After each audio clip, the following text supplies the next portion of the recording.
আগামী 19 ডিসেম্বর রোববার থেকে করোনার বুস্টার ডোজ প্রয়োগ কার্যক্রম শুরু হচ্ছে। প্রাথমিকভাবে ট্রায়াল হিসেবে চিকিৎসক, নার্স সহ স্বাস্থ্যকর্মীদের দিয়ে এই কার্যক্রম শুরু হবে এবং পরে বয়স্কদের দেওয়া হবে। শনিবার সকাল 11:30টায় ভার্চুয়ালি সাংবাদিকদের সঙ্গে যুক্ত হয়ে একথা বলেন ঢাকা জেলা civil surgeon doctor Abu Hossain Mohammad Moinul Ahsan. তিনি বলেন, প্রাথমিক পর্যায়ে খুব বড় করে বুস্টার ডোজ কার্যক্রম শুরু হবে না। যেগুলো টিকার ক্ষেত্রেই আমরা শুরুতে সতর্কতামূলকভাবে কিছু জনগোষ্ঠীকে দিয়ে শুরু করি, এরপর কিছুদিন পর্যবেক্ষণের পর বড় আকারে শুরু করি। বুস্টার ডোজের ক্ষেত্রেও এমনটা হতে যাচ্ছে।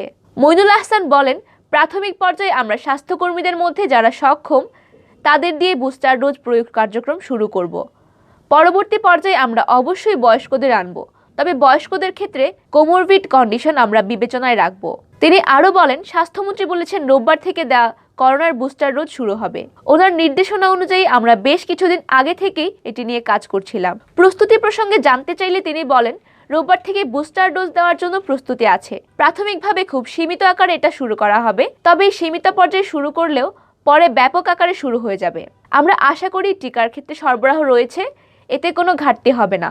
ঢাকা সিভিল সার্জন বলেন, বুস্টার ডোজের ঘোষণা 3টি বিষয়ের উপর নির্ভর করে। একটি হলো সক্ষমতা এবং আমাদের টিকার পর্যায়ে সরবরাহ। আমরা প্রথমে একটি ডোজ দিয়ে টিকা কার্যক্রম শুরু করেছিলাম, এরপর আমরা সরবরাহ বাড়িয়ে দ্বিতীয় ডোজ নিয়ে কাজ করেছি। এখন আমাদের সরবরাহ সর্বোচ্চ পর্যায়ে আছে, তাই সরকার বুস্টার ডোজ দেওয়ার ব্যাপারে সিদ্ধান্ত নিয়েছে। যারা বয়স্ক, স্বাস্থ্যকর্মী সহ সম্মুখ সারির যোদ্ধা আছেন তাদেরকে মন্ত্রীর নির্দেশনা অনুযায়ী কাল থেকে টিকা দেওয়া শুরু করব।